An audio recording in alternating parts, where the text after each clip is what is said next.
بسم الله الرحمن الرحيم. അസ്സലാമു അലൈക്കും വറഹ്മത്തുള്ളാഹി തആല വബറകാത്ത്. പ്രിയമുള്ള രക്ഷിതാക്കളെ, 4ാം ക്ലാസ് ദുറൂസുൽ ഇഹ്സാൻ പാദവാർഷിക പരീക്ഷ മോഡൽ ക്വസ്റ്റ്യൻ പേപ്പർ വിശകലനം ചെയ്യുന്ന ഒരു വീഡിയോ ആണിത്.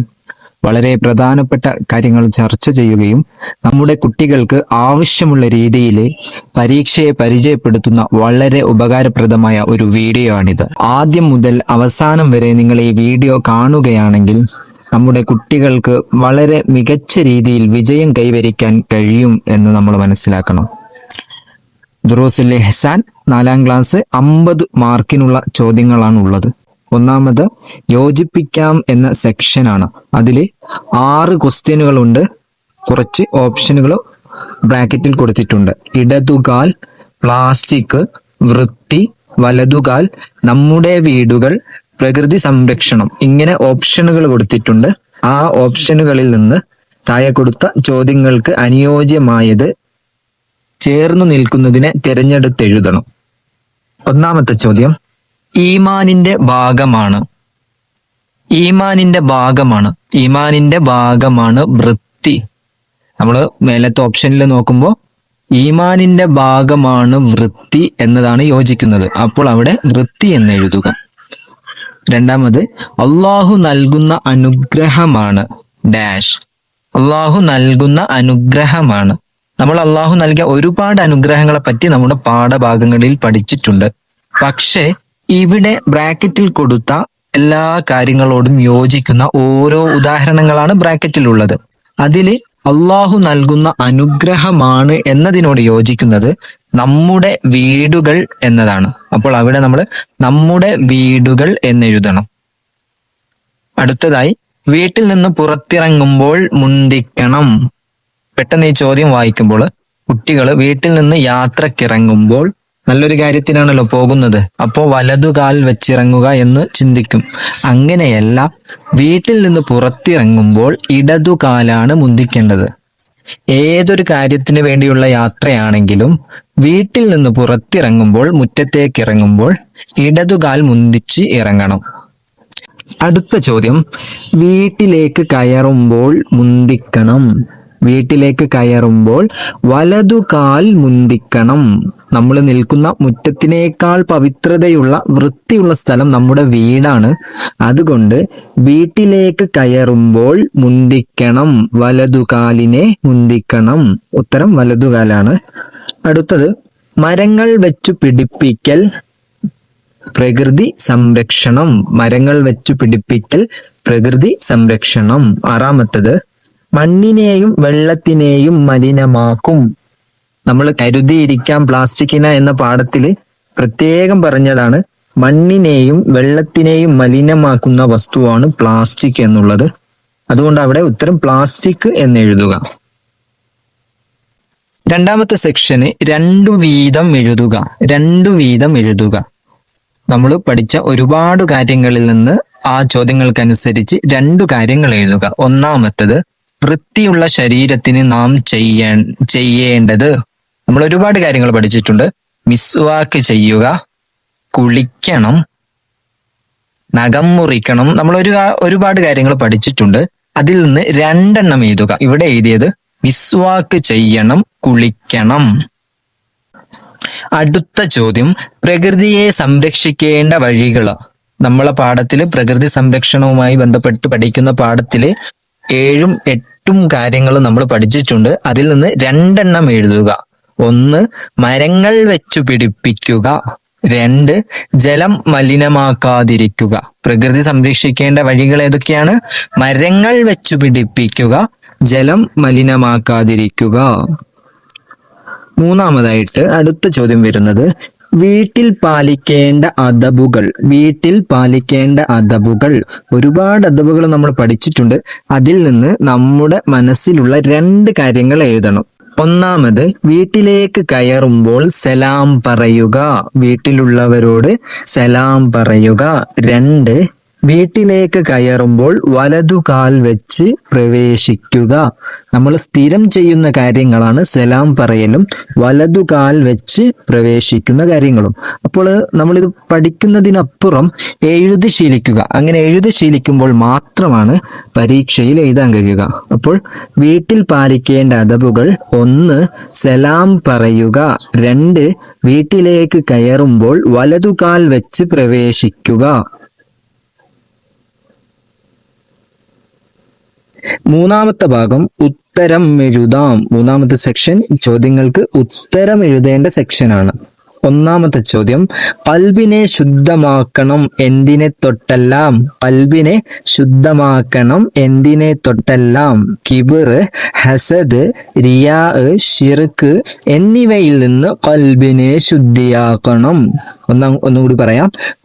കിബർ, ഹസദ്, റിയാ, ശിർക്ക് എന്നിവയിൽ നിന്ന് ഖൽബിനെ ശുദ്ധിയാക്കണം.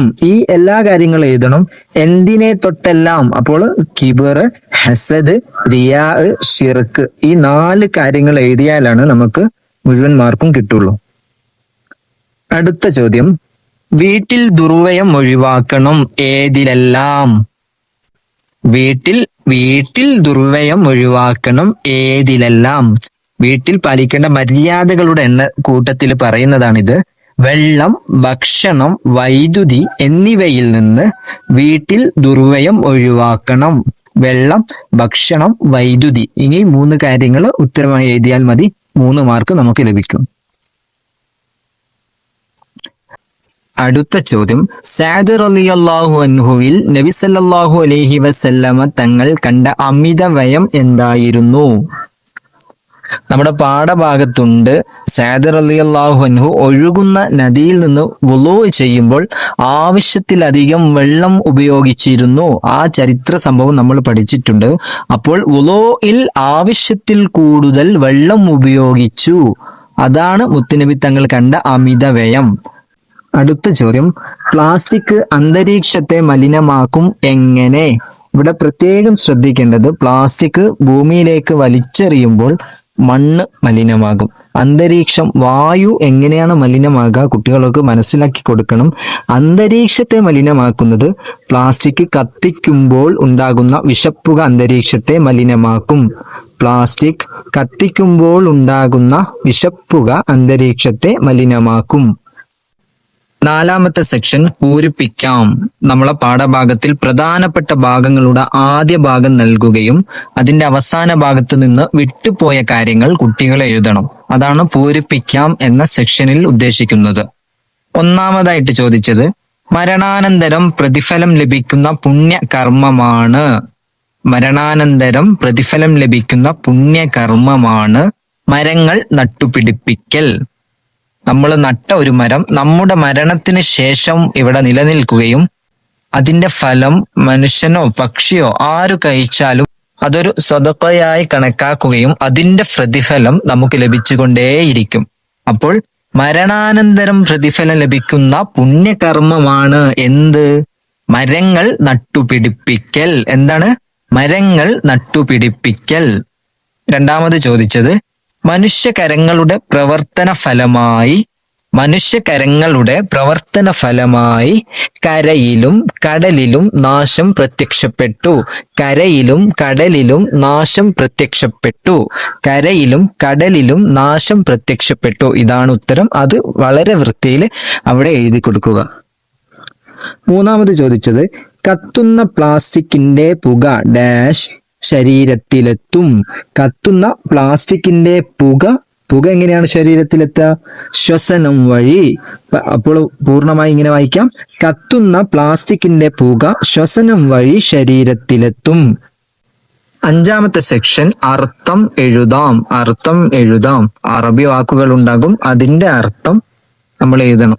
നമുക്ക് പ്രധാനമായിട്ടും പറയാനുള്ളത് ദുറൂസുൽ ഇഹ്സാനിൽ അധിക അറബി വാക്കുകളില്ല. പ്രധാനമായിട്ടും അറബി മലയാളത്തിലാണ് നമ്മുടെ കിതാബ് ഉള്ളത്. അപ്പോൾ അതിൽ നിന്ന് വരുന്ന കുറച്ച് വാക്കുകളെ അറബിയേ ഉള്ളൂ. ആ അറബി വാക്കുകളുടെ അർത്ഥം പഠിച്ചു വെക്കുക. അങ്ങനെയാണെങ്കിൽ നമുക്ക് ഈ ഒരു ഭാഗം സ്കോർ ചെയ്യാൻ കഴിയും. ഒന്നാമത്തെ ചോദ്യം അന്നൊലോഫത്തു നമ്മൾ മനസ്സിലാക്കിയിട്ടുണ്ട്. നമ്മുടെ രണ്ടാമത്തെ പാഠത്തിന്റെ ഹെഡിങ് ആണ് അന്നൊലോഫത്ത്, അർത്ഥം വൃത്തി. അന്നൊലോഫത്തു വൃത്തി. അതേ പാഠത്തിൽ തന്നെ അവസാനം വരുന്ന ഒരു ഹദീസാണ് രണ്ടാമത്തെ ചോദ്യമായിട്ട് ചോദിച്ചത്. നള്ളിഫു അഫ്നിയതക്കും, നള്ളിഫു അഫ്നിയതക്കും, നള്ളിഫു അഫ്നിയതക്കും, നിങ്ങളുടെ മുറ്റങ്ങളെ നിങ്ങൾ വൃത്തിയാക്കുവിൻ, നിങ്ങളുടെ മുറ്റങ്ങളെ നിങ്ങൾ വൃത്തിയാക്കുവിൻ. നമ്മൾ പ്രധാനമായും കണ്ടുവരുന്ന ഒരു കാര്യം, നവാഫത്ത് നള്ളിഫു ഒരേ പദങ്ങൾ വരുമ്പോൾ അപ്പോൾ അങ്ങോട്ടും ഇങ്ങോട്ടും അർത്ഥം മാറി എഴുതും കുട്ടികൾ. അങ്ങനെ മാറി എഴുതാത്ത രീതിയിൽ കൃത്യമായി പറഞ്ഞു മനസ്സിലാക്കി കൊടുക്കണം. അന്നവാഫത്ത് എന്ന വാക്കിന്റെ അർത്ഥം വൃത്തി എന്നാണ്. നള്ളിഫു അഫ്നിയതക്കും, നിങ്ങളുടെ മുറ്റങ്ങളെ നിങ്ങൾ വൃത്തിയാക്കുവിൻ. അഫ്നിയതക്കും, മുറ്റങ്ങളെ. നള്ളിഫു വൃത്തിയാക്കൂ, അഫ്നിയതക്കും നിങ്ങളുടെ മുറ്റങ്ങളെ. ആറാമത്തെ സെക്ഷൻ പൂരിപ്പിക്കാം എന്നതാണ്. അപ്പോൾ ഇതിനു മുമ്പ് നാലാമത്തെ സെക്ഷനിലും നമുക്ക് പൂരിപ്പിക്കാം എന്ന് വന്നിട്ടുണ്ട്. അതും ഇവിടെയുമുള്ള വ്യത്യാസം എന്താന്ന് വെച്ചാൽ അവിടെ വന്നത് അറബി മലയാളത്തിലാണ്. എന്നാൽ അവസാന ചോദ്യമായ 7ാം സെക്ഷൻ പൂരിപ്പിക്കാം എന്ന് വന്നത് അറബിയാണ്. അറബി കാണാതെ പഠിച്ച ആൾക്ക് മാത്രമാണ് ഇവിടെ പൂരിപ്പിക്കാൻ കഴിയുള്ളൂ. അതുകൊണ്ട് ഞാൻ നേരത്തെ പറഞ്ഞിട്ടുണ്ട്, നമ്മുടെ പാഠഭാഗങ്ങളിൽ വളരെ കുറച്ച് അറബികൾ മാത്രമേ ഉള്ളൂ. ആ അറബികൾ അതിന്റെ അർത്ഥവും ആ അറബി വാക്കുകളും കാണാതെ പഠിക്കണം. ഒന്നാമത്തെ ചോദ്യം, ലഹറൽ ഫസാദു ഫിൽ ബർരി വൽ ബഹ്രി ബിമാ കസബത് ഐദിന്നാസ്. ലഹറൽ ഫസാദു ഡാഷ് ബിമാ കസബത് ഐദിന്നാസ്, ബിമാ കസബത് ഐദിന്നാസ്. ലഹറൽ ഫസാദിന്റെയും ബിമാ കസബത് ഐദിന്നാസിന്റെ ഇടയിൽ 2 വാക്കുകൾ വിട്ടുപോയിട്ടുണ്ട്. അതാണ് നമ്മൾ എഴുതേണ്ടത്. അത് ഫിൽ ബർരി വൽ ബഹ്രി എന്നാണ്. കൂട്ടി വായിക്കുമ്പോൾ ലഹറൽ ഫസാദു ഫിൽ ബർരി വൽ ബഹ്രി ബിമാ കസബത് ഐദിന്നാസ്. അടുത്ത ചോദ്യം, രണ്ടാമത്തെ ചോദ്യം, ബിസ്മില്ലാഹി തവക്കൽതു ഡാഷ് ഇല്ലാ ബില്ലാ. ബിസ്മില്ലാഹി തവക്കൽതു ഇല്ലാ ബില്ലാ. അപ്പൊ ഇത് നമ്മൾ ചൊല്ലാം, ബിസ്മില്ലാഹി തവക്കൽതു അലല്ലാഹി ലാ ഹൗല വലാ ഖുവത ഇല്ലാ ബില്ലാ. ബിസ്മില്ലാഹി തവക്കൽതു അലല്ലാഹ് ലാ ഹൗല വലാ ഖുവത ഇല്ലാ ബില്ലാ. ഇൻഷാ അല്ലാഹ് മറ്റു വിഷയങ്ങളുടെ മോഡൽ ക്വസ്റ്റ്യൻ പേപ്പർ വിശകലനം ചെയ്യുന്ന വീഡിയോകൾ ഈ ചാനലിൽ ഉടനെ വരുന്നതാണ്. പ്രത്യേകം നിങ്ങളോട് പറയാനുള്ളത്, ഈ വീഡിയോ നിങ്ങൾക്ക് ഉപകാരപ്പെടുന്നുണ്ടെങ്കിൽ ഈ ചാനൽ സബ്സ്ക്രൈബ് ചെയ്യുക. അതേപോലെ നിങ്ങളുടെ സുഹൃത്തുക്കളിലേക്ക് ഈ ചാനൽ ഷെയർ ചെയ്ത് സപ്പോർട്ട് ചെയ്യുക.